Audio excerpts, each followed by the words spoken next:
Today, the best way to doing business is you should always be clipping the bottom 20%, right? Whatever it is, it's just healthy, good business. And I didn't know that when I was younger. It can't be emotional, right? You know, it's just got to be really matter of fact. Sharp, established, dominant. Our guest today is a titan of the automotive industry. You are the change you wish to see. Joey Battista is CEO of Auto Giants Mitsubishi and president of Auto Giants Nissan. How's that for a good morning, right? Two powerhouse dealerships based in Virginia that have generated over $1 billion in total sales. With nearly 3 decades of industry experience, Joey has built and scaled multiple brands across regions. Welcome to MindCon. You guys are my people, my tribe. He's built company culture defined by innovation, excellence, and high performance.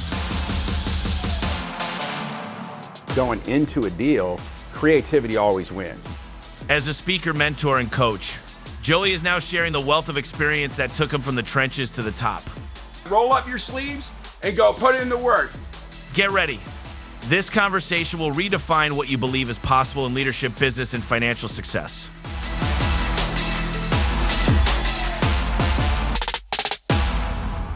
All right, guys, welcome back to the Millionaire. Today I got Joey Battista in town. Very great to have you on. I got a whole big intro for you. At the age of 21, Joey became an entrepreneur. By 24, he was a self-made millionaire in the automotive and commercial real estate sector. But when 2008 hit, he lost everything and found himself at rock bottom. He let people down, including his family, and was forced to confront the hard truth. Success isn't about just making money. It's about mastering business. I can't wait to hear your story, brother, and I'm glad you made it. No, man, super excited to be here. And I mean, that's pretty much, you nailed it. That was the story, you know. I guess opening up with that, I started out in business when I was 21, and the commercial real estate thing kind of happened by accident, right? I bought my first dealership. I went in and I bought it on the back of a napkin. I remember, and this is really where you get into creative deals, is the guy came in, he's like, hey, you know, I want $300,000 or $3,000 a month for it. And I said, I'll tell you what I'm going to do. I'm going to give you $3,500 a month, and I'm going to pay you with an option to buy for $350 for 39 months. And you give me the first 3 months for free. And then boom, that property ended up scoring. That ended up being it. And that was that. And so I was a young kid that made money and didn't know what the hell I was doing in business. What are your philosophies when it comes to business when you get started? So one of my core philosophies would first, you know, you got to know what the market pays, right? You know what I mean? Like a lot of people come in and they want to get into business and they have these dreams.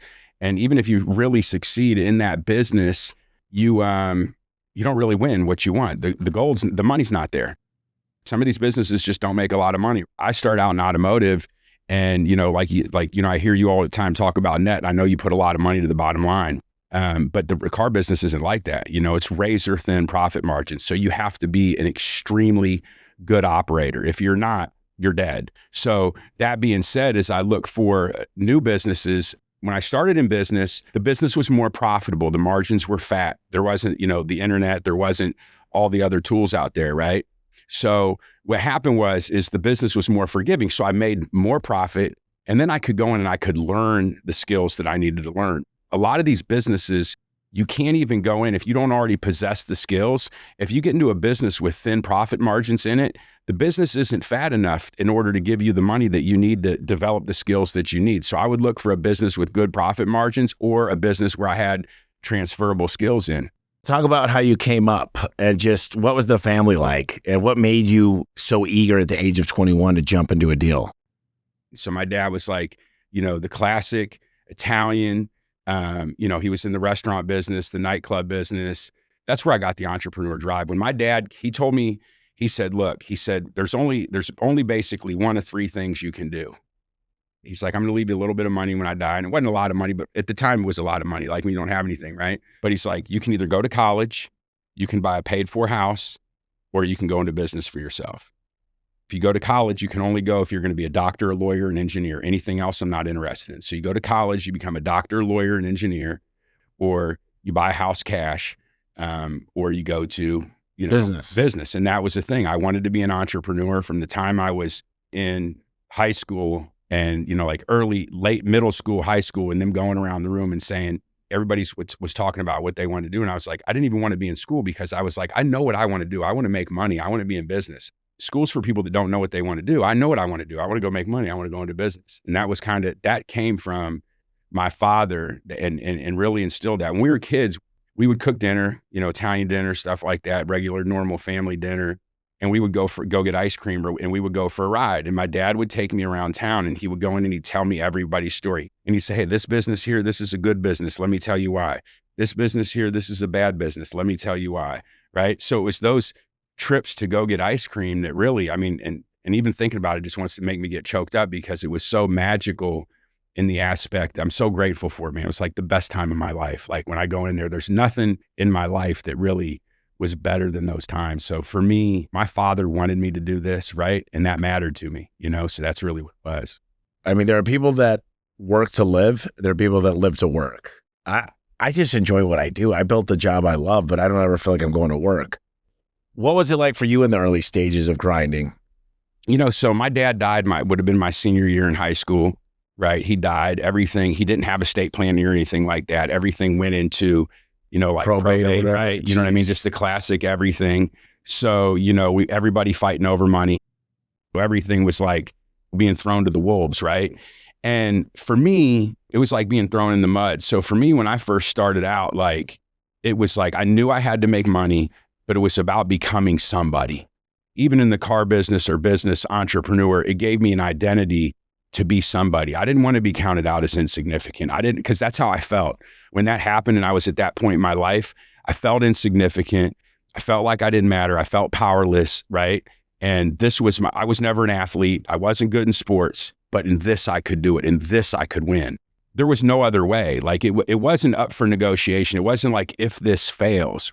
And I think that's the biggest thing. And you probably know this. I think anybody that goes in that's ever going to be a successful entrepreneur, you can't tell them they're going to fail, because they're not. They're just going to keep going until it happens. Right? Yeah. Right? You work through it. There's accidents that happen. I had to close 4 markets in one day, hardest day of my life. You got to pick up the pieces as they come, break glass along the way.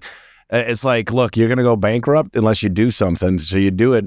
100%. Right. And I think that's a really good point, because this is where, and obviously, I had a bunch of used car stores. I exited them because we were talking about a plan. I had another plan. I was going to do something different. I got into the, coaching and doing events. So it changed my path. So that plan didn't go.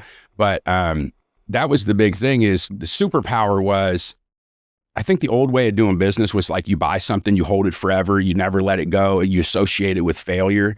But today, the best way to doing business is you should always be clipping the bottom 20%. Yep. Right? Whatever it is, it's just healthy, good business. And I didn't know that when I was younger. But to your point, what you said, it's it can't be emotional, right?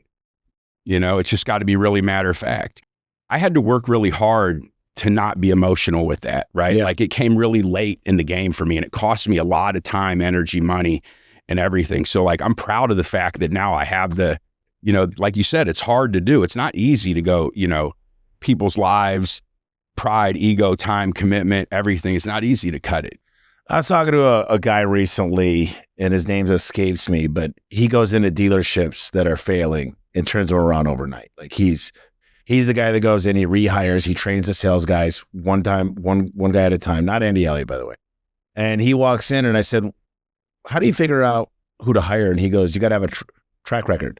History is the same thing as the future. So you got to bring in a stub. You got to say that you were a state champion. You got to have something to 100%. say you knew how to get to number one. 100%. Because past equals future.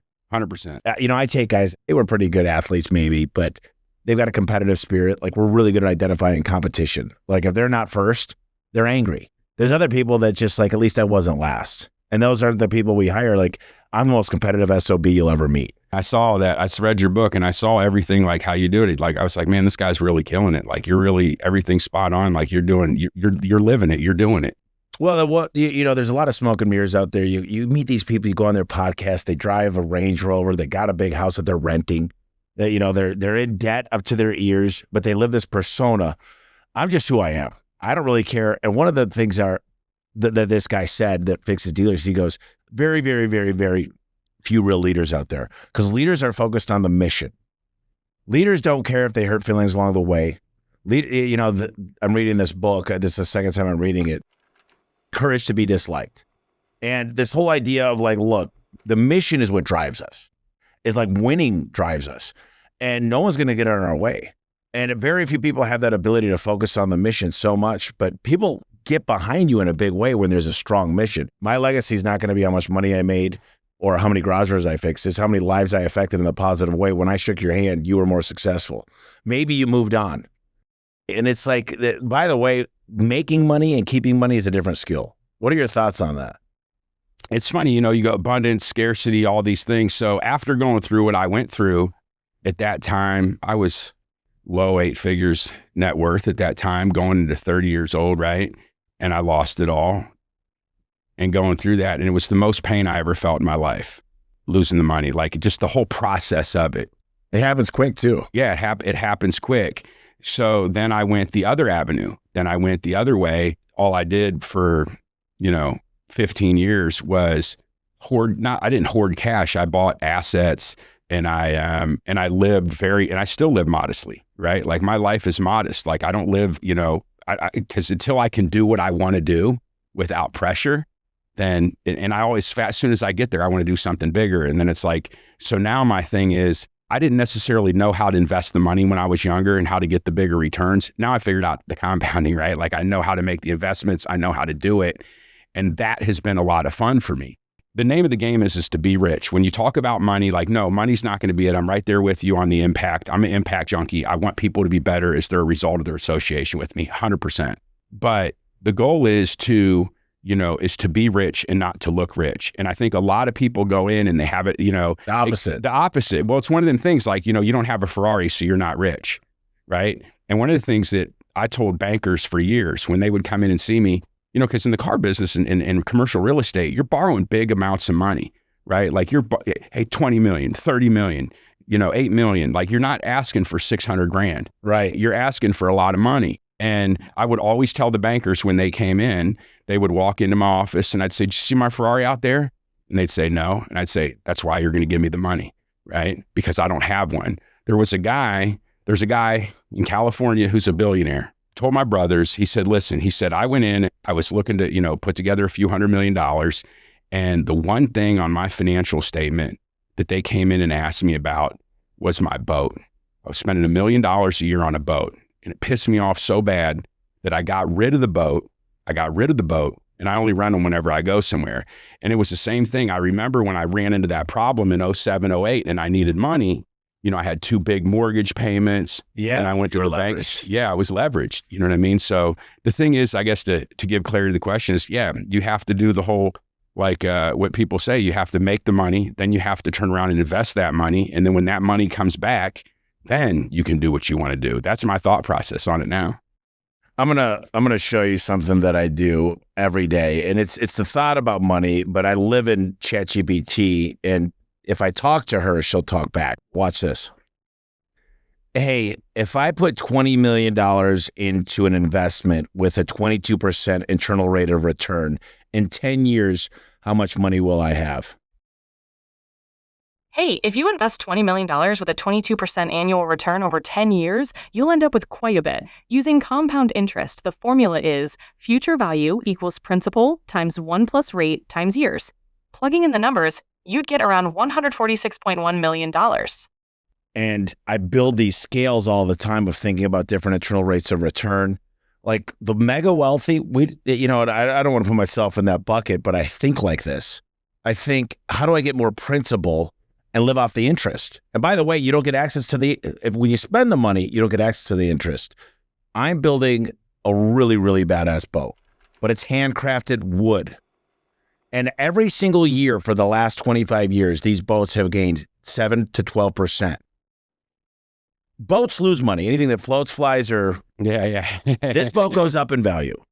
I bought a DeLorean, but I got it done like Back to the Future. Goes up in value. I got Kit from Knight Rider. Stupid stuff. So certain assets, I look like, what is my mom's 70th birthday worth to me? To be able to spend that and have all my family spend the night that all of her best friends come into town. Like time is important because my buddy John Rulin, he wrote Giftology, 47 years old, 3 daughters on a hike, died. 3 daughters under the age of 15. Got to live along the way a little bit. Absolutely. And I will say, I'm always saving for tomorrow, but I've learned to say, man, maybe I just got to you got to do both. And it's hard to do both, but living below your means is super smart Because money does not really create happiness, but it gives us options. What is your take on money? Well, so here's the thing. I'm in my 20s. My expenses were $1 million a year, right? And I used to joke and say, hey, at $1 million a year, I don't have gas money. And what happened was that I had the cars, I had a driver, I had a maid, I had the house, I had everything. But what I realized was when I had that, it didn't mean as much to me. I'll give you an example. If I go, if I don't have a Ferrari, but I go buy a Ferrari, I pull my Ferrari outside, nothing in far as possessions, nothing owns me. Oh, I'm not going to be the guy wiping it off. I'm not going to be the guy that's like, this is meaningless to me. My parents got a divorce when I was 7. That's one of the reasons I decided I was going to work hard. I said, I'm not going to let money split up my family like it did when I was a kid. Because I listened on the toilet, through the drywall, and listening to their, master bedroom. And I just hear them argue about bills. And that's what tore them apart. And it was money. It was always money. And it doesn't always have to be that way, but my dad wanted to give us everything. My mom was more of a realist, and my dad worked hard but didn't understand how to save money. My mom did. And I learned from that. Now, I like to do is build enterprise value. Like, dude, I start a business. If I don't have a path in every business that I'm involved in to $1 billion, then that's a failure. I've got a whole family office full of CFOs and like the deal structures and lawyers and tax advisors. And the hire the right way, build the C-suite. No longer will I ever. You have your own family office. Yeah, I do. This is the last time I'm ever the CEO of a company. Never again. You know what? Do you think Warren Buffett wants to be the CEO of a company? Or do you think he wants to own the? Of course not. No, yeah, Richard Branson. Do you think it's top down now? You build the right guys, they build the team, and you put a little direction in there. One of my favorite quotes: "Everybody wants the views, no one wants to take the hike." It's painful, man. 100%. You talk a little bit about integrity in business, and in my first book, The Home Service Millionaire, I talk about creative justification. Certain people could justify just about anything. I had guys stealing from me, and they like in the box with the LiftMaster, the opener. At a certain time of season, there used to be 2 remotes and a keypad that came, so I'd buy a ton of them because I'd get an extra remote keypad. Well, a lot of the guys said, well, he gets them for free. I could give those out and make some money. They knew darn right they were stealing, but they condoned it in their brains. I think a lot of times integrity is a really weird word because it, like love. What is your definition? Some people say I love you to everybody they meet. Some people on the first time they meet you, they go, I love you, man. But what's your definition of integrity? What does that mean to you in business? Do what you say you're going to do. Contract is stated. Everybody's all for pushing the limits, but like you said with sales, if I have to alter your belief in what you're getting from me in order to get your money, that's not integrity. I do believe there's this thing called ethical influence. And that's what Robert Cialdini, one of my buddies, the doctor, the best psychologist on influence in the world. He's got 7 forms of influence, wrote the book Influence, Getting to Yes. And he talks about if I teach you this, you cannot use this for the evil. And the number one way, my favorite thing about influence is this idea of commitment. Now, if I commit to you, I need to commit in front of a lot of people that hear me commit to you. I need to sign off on it. It needs to be my commitment, not you telling me what to commit, but I came up, whether it's KPIs or whatever the commitment is. And then I need to see this commitment that I vow to do every day with the people that I showed, the people that I care about, whether that's mom, my sister, my fiance. So all of a sudden, when people say on social media for everybody to see what they're going to do, that's a way deeper form of commitment. So I love the idea of commitment in public and constant reminders. I think when you see, right, so one of the things, like I looked at some of your stuff, right, and I always tell, there's certain words that people say and you just know they're the real deal, right? And you know because liars can't even lie it. Even if you gave them the script and had them say it, they can't say it, right? So the thing is, it's like when I saw you, and I was like, oh yeah, this guy's the real deal. You could see it in how you think, right, and how you're doing everything. Well, I'll tell you what, it wasn't always that way. I never faked it, but it was, my life has been a bunch of failures compiled to create success. I keep falling forward. But the deal is, Jeff Bezos wrote this quote. He goes, in baseball, the most you could hit if you hit a home run is getting 4 runs. But in business, you get 1,000 runs on 1 hit. Although the chances in business are 1%, I'll take those odds every day, he says. And great business minds take chances and they do A/B testing and they're always trying new things. And every once in a while, because I fail 20 times more than people even are afraid to go up to bat, I had a lot of home runs and they start to compound. And that's why, like, some people say, ready, aim, fire. I'm like, fire. I've already missed the target and started hitting the bullseyes before the guy loaded the gun. So I think that's a big deal. So you grew up in sales. This is one of my favorite questions that I don't even ask it as much as I should, but I've got my thoughts on this. But how do you identify someone that's going to be very, very good? And I hate the word sales because it's got a bad connotation to it. But what do you do when you want to recognize somebody that is just, when you meet somebody and you're like, wow, this is an all-star. I need to get this person on my team. One of the traits are being thick-skinned, right? You know what I mean? You have to be able to handle some adversity. And people have to be driven, right? I think the energy, I have met salespeople that are good, that don't have a lot of energy, but the energy with the people, they have to have the drive, right? Like when you see people, because a lot of times, it's follow up, it's going above and beyond, it's retention, it's all these other things. And if you want good professional salespeople, and salespeople normally are horrible at process, they're horrible at all that, good salespeople are, the best salespeople are, but they find a way to the things that matter, right? They let the other things go. And I think even from a leadership aspect, you learn to let them go. But I think the biggest thing is they have to be driven, right? Some people are just driven for it and have thick skin. People have to be hungry. And also, I do like the aspect of where people are running from something. Like I want to see somebody that has something in them that no matter what, they can't live with it. They want it. And the people that have that ingredient in them, there's a chip on their shoulders. Yeah, the chip on their shoulders. Those are the people that are unstoppable. I'm with my team in Cabo, and I had this speech, and most of it was like, "Look, it takes a team. All the wives that are here, like, you push these guys because it's all guys that my technicians, and I'm like, you push them so hard to be a better person, and they push you behind every great man and behind every great woman." And I'm like, you guys mean the world because I know without you supporting and asking how their day is and pushing them, and if they don't hit their goal, saying it's okay to work Saturday. Like and I came from more of this humility and just gratitude standpoint. And all my guys go, dude, are you getting soft? I go, maybe. But I just feel very, very fortunate to have you guys in my life. And I got big plans. I'm like, listen, I'm going to show you guys how money works because you guys are all going to be millionaires. And I got such big plans. All I need you to do is stay focused. And I told everybody, don't buy the Can-Am. Don't buy the new truck. Like, it's okay to finance things for your house because that's an investment. But I'm like, look, all of you guys want to keep up with the Joneses. And I'm like, man, let that money work for you. So that's my plan, is to teach everybody that works here at this company. And I got a whole plan on how to do it. I got 3 questions that I ask everybody on the show, then we'll finish up. Go ahead. What's a piece of game-changing advice you wish you knew in your 20s? Piece of game-changing advice. This is going to sound crazy to you. The most important decision that you can ever make in your entire life is who you decide to be with, your significant other. There's nothing more important than that, right? Back to that support thing you were talking about. I don't think that's something that is actionable for everybody. And it sounds simple, but I didn't get that piece right in my 20s, and I have it right today, and my life is totally different as a result of it. So that's a game-changing piece of advice. What are your millionaire habits? The routine that sets apart from the rest. What is something you do, or something you read, or a daily, the atomic habit, if you will? I have to declutter. The noise in my head is loud. My routine is simple. I'm up every day, 4 o'clock in the morning. I go to train every day. And I read. So I wake up at 4, I drink, 2 cups of coffee. I read from 4 to 5:15, go train. Last question here. If you had to start over with $10 million tomorrow, what would you do with it?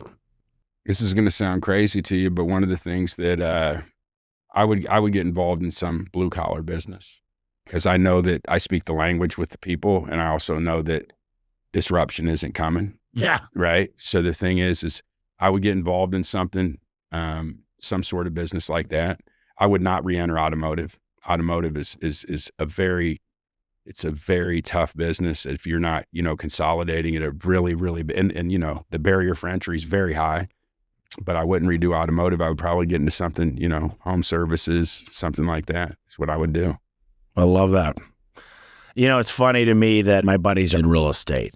My buddies that do software that had $100 million plus exits, they're calling me all the time. Like, I'm thinking about getting into HVAC and roofing and gutters. And I'm like, it's crazy to me.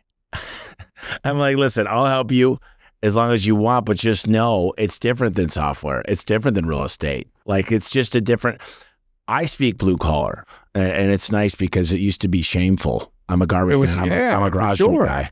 And now it's like, dude, you want what I have. Well, I mean, yeah. I mean, you got to think, I'm in a sales and service model. I've been dealing with technicians for 30 years. So it's like, and technicians are different, just like you said, right? Techs are different than the other side of the business, right? Oh, yeah. But once you speak that language and it's built into you, it's just who I am. This is so cool. I want to keep in touch, and I really enjoyed myself today. Thank you for being here, Brad. Absolutely. All right, guys, thanks so much for listening to this episode. Like always, we're going to close it out with the Tommy Truth, which is a little slice of wisdom from me to you that can help guide you in whatever you're striving towards right now. A quick story for me about failing is I got overzealous. I tried to go into too many markets at once in my garage door business. I didn't have the leadership, I didn't have the training, I didn't have the marketing figured out. I just tried to grow so fast. And one day a buddy came into town, looked at my financials and told me I got to close 4 markets. It was humiliating. It felt defeating. It was embarrassing. It was so miserable for me. It was the hardest thing I've ever had to face, but I closed those 4 markets, gave everybody a relocation package, and learned a grave lesson about expanding too quickly while not focusing on profit. I was too focused on revenue. I never repeated that mistake, but I feel like if I didn't make that mistake, I wouldn't be where I am today. Failure isn't always defeat. It's great to fail. You just learn a better way to not fail the next time. And that's it, guys. We'll talk to you next week.